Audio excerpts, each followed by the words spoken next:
عدنا لكم بسلسلة جديدة على قناتنا وقناتكم ماجد اكس. السلسلة راح تكون متنوعة شوي وراح تتكلم عن عام 2023.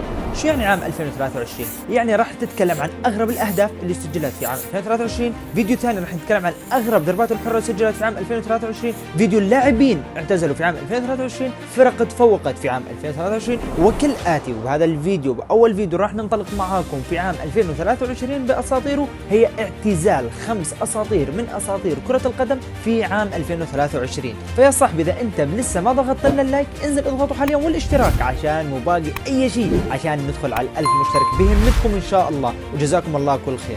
بس قبل ما نبدا بهذا الفيديو حاب اني اقول لك نصيحه بسيطه من الاخ لاخوه، مش من متابع لمحتوى ما ادري ايش. النصيحه هي بسيطه جدا، دائما لا تتعامل مع اي مشكله تمر فيك بحياتك بانك تسب، لانه حرفيا باخر فتره منتشر بمجتمعنا انه اي واحد بيتخانق مع الثاني فهذا بيسب هذا وذاك بيسب الثاني. صدقني انك انت تكون انسان ناجح لازم تتخلص من عوايد سلبيه. اول هاي العادات وابرزها شغلتين، اول شيء انك دائما تحافظ على صلاتك وايمانك، الشيء الثاني انك انت تتبع حلمك، الشيء الثالث انك انت تبطل كونك انسان سلبي. الانسان السلبي اللي هو انا قاعد بحكي لك عنه حاليا، اللي هو يتعامل مع اي مشكله بانه يسب، بانه يتعامل بعصبيه ونرفزيه. وعلى فكره هذا الشيء بي انا ما بخلى من هذا الشيء، بس انا حابب اني اقول لكم نصيحه عشان انا نفسي كمان اتخلى منها، لانه فعليا العصبيه بحياتها ما كانت بتجيب اي نافع لاي شخص. تعالوا مع بعض نشوف محتوانا عن هذا الفيديو. مثل ما قلنا اللايك، تعالوا نشوف مبرز الاساطير اللي اعتزلت في عام 2023. عام 2023 مثل اي عام فيه الحلو وفيه المر، هي بس ايام بتمر. يعني لا تفكر انه والله واحد الشهر فهو منطلق جديد وما ادري ايش، هذا الكلام هذا كله خزعبليات للعقل لا اكثر، انما هي كلها ايام، والشاطر اللي بيعرف ينجح فيها فعليا. نيال الناس الناجحه. المهم في المرتبه الاولى معانا من الاساطير اللي اعتزلت في عام 2023 اللاعب اللي قلب سلسلته من بين افضل لاعبين العالم لبين لاعب ما حدا بيتذكره وما حدا بيعتبره من افضل الاجنحه اللي اجت في العالم. اللاعب اللي الكره كانت بقدمه لا تخلى عن كونها جول او تسديده خطيره، للاعب مهمش على الدكه. تخيل انه فريقه لما حقق دوري ابطال اوروبا اللاعب ما كان مساهم ولا حتى 1%. حديثنا عن جارث بيل الاسطوره الويلزيه. بيل هو من افضل اللاعبين بالنسبه لي، اي نعم من افضل اللاعبين بالنسبه لي.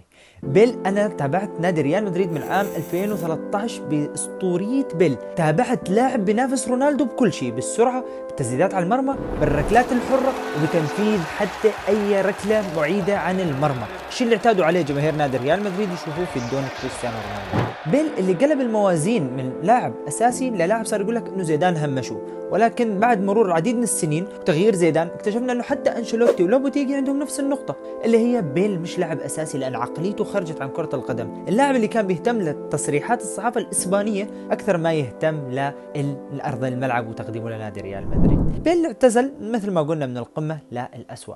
وبالمرتبه الثانيه معانا الأسطورة اللي لعب في الملاعب الدوري الإنجليزي، اللاعب اللي كان بيصنف ثالث أكثر لاعب مهاري بعد ميسي وبعد نيمار، مهاريا يا عشاق الدون، بعد ميسي وبعد نيمار، إلى لاعب ما حتى صار تسعه الدكة، للاعب تكلم عنه جوزيه مورينيو بعام 2013 وقال لك أنا أخبرت اللاعب إنه لما يصير عمره 30 سنة راح يعتزل لأنه مستواه راح يقل تماما، مش راح يظل يؤدي هذا الأداء اللي بيأديه حاليا. كلامنا عن الأسطورة البلجيكية إيدن هازارد، اللاعب اللي فعليا لما حقق حلمه بأنه ذهب لنادي ريال مدريد حسيته لأنه وصل لاكتفاء ذاتي. اللاعب اللي ممكن إصابات هي حرمته انه يلعب اساسي في نادي ريال مدريد، ولكن بالمنطقيه الاكبر كلياتنا كنا بنشوف هازارد بالبدنيه السيئه، هازارد بالعقليه اللي خارج كره القدم، هازارد اللي بيحاول يقدم 5% داخل ارض الملعب و95% في المطاعم. اسطوره اللي نهت حالها بايدها، وفعليا اذا في ناس زعلانه عليه فزعلانين عليه من جماهير نادي ريال مدريد، جماهير البلوز تشيلسي. اللاعب اللي هو يعتبر اسطورتهم من افضل الاجنحه، في ناس كثير بتشيلسي بيقول لك هو افضل لاعب اجى في تاريخ تشيلسي، لا دروجبا اللي حقق لهم دوري ابطال اوروبا ولا حدا ثاني. هازارد هو الافضل في نادي تشيلسي، بس هازارد نهى نفسه بايده فعليا. وفي المرتبة الثالثة كلامنا عن الأسطورة السويدية اللي دائما كانت تصريحاته مثيرة للجدل، اللاعب اللي مرة بتحسه معك ومرة بتحسه عليك، اللي مرة بيمدح ميسي مرة بيمدح رونالدو، مرة بيمدح النادي الفلاني وبيذم النادي الفلاني، ومرة بيمدح شخص وبيذم شخص. زلاتان، اللاعب اللي دائما كانت تصريحاته ما بتكف داخل ارض الملعب وخارج ارض الملعب عنها اثاره الجدل. مثلا قال لك اعظم انتصار للاتسيو اني سجلت هدف في داخل ارض معقلهم، تخيل. والانتصار الثاني بيقول لك اني اعتزلت في ملاعب الدوري الايطالي فهنيئا للدوري الايطالي. زلاتان ابراهيموفيتش اللي قدم الكثير واللي لعب بانديه كثيره، ورغم انه لعب بكل هاي الانديه الا انه كان نجم وحط بصمته في هالانديه. لعب بالعديد من الدوري الايطالي والدوري الهولندي والدوري الاسباني، ولعب حتى في الدوري الانجليزي، ما خلى دوري ما لعب فيه ونجح فيه. زلاتان ابراهيموفيتش اللي اعتزل في عمر 41 سنه. وفي المرتبة الرابعة معانا الأسطورة الحراسة، الحارس اللي رفضت الكرة زيدان تدخل مرماه تهتز شباكه، ورفضت الكرة أن تخذل زيدان. المثال الشهير المشهور معانا أسطورة يوفنتوس اللي كان حلمه أنه يحقق دوري أبطال أوروبا. تخيل حارس يصنف عند 90% من كرة القدم أنه من بين أعظم 3 حراس بالعالم، ما بدي أقول لك أفضل واحد، حلمه أنه يحقق دوري أبطال أوروبا. حقق كل البطولات الممكنة بين كأس العالم، بين الدوري الإيطالي، وبين الدوريات كلها، ولكن هذا الحارس الأسطوري ما عرف يحقق كأس دوري أبطال أوروبا البطولة، واللي خسر صراحة فيها نهائيا ضد مين؟ ضد برشلونة وضد نادي ريال مدريد. جيجي بوفون اللي ما في داعي أذكر لك اسمه أكيد يعني.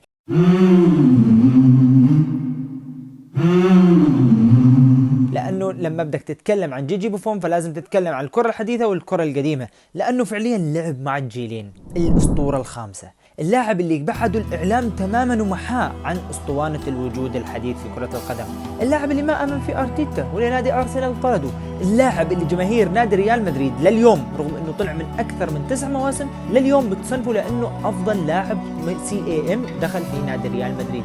كلامنا عن الأسطورة الألمانية والتركية مسعود أوزيل، اللاعب اللي دائما نادي ريال مدريد وكل أندية أوروبا بيكنوا له الاحترام.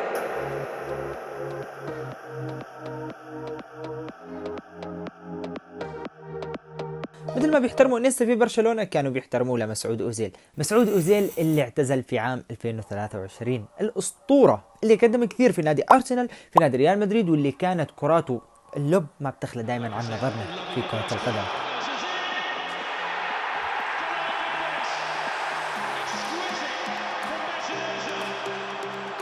هاي السلسلة صراحة جديدة وراح تكون متنوعة بقناتنا، وراح ينزل لها فيديو أو فيديوهين كل أسبوع على حسب الظروف اللي راح تمر فيها القناة، لأنه لسه عندنا محتويات ثانية. صار عندنا محتوى قصص، وصار عندنا محتوى تحليل المباريات داخل أرض الملعب، وراح تنزل محتوى كمان ردة فعل على المباريات بإذن الله. أنا ما بحب أتكلم عشان فعليا بس أحكي هذا الشيء بحس حالي ما عنديش طاقة أقوم أقعد وأقعد أمنتج وأرجع أنزل فيديوهات وأرجع أصير أنوع بالسلسلة، بصيبني صراحة إيرور بعقلي.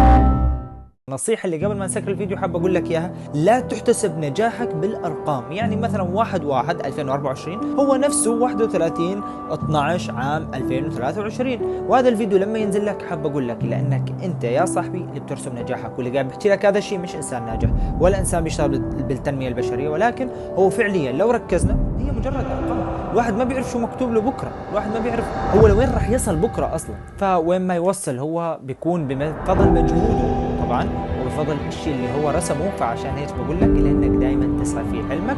وختاميا كان معاكم اخوكم ماجد من قناتنا وقناتكم المتميز معاكم ماجد اكس، وان شاء الله تكون عجبتكم. اللايك والاشتراك لا تنسانا من فضلكم، والسلام عليكم.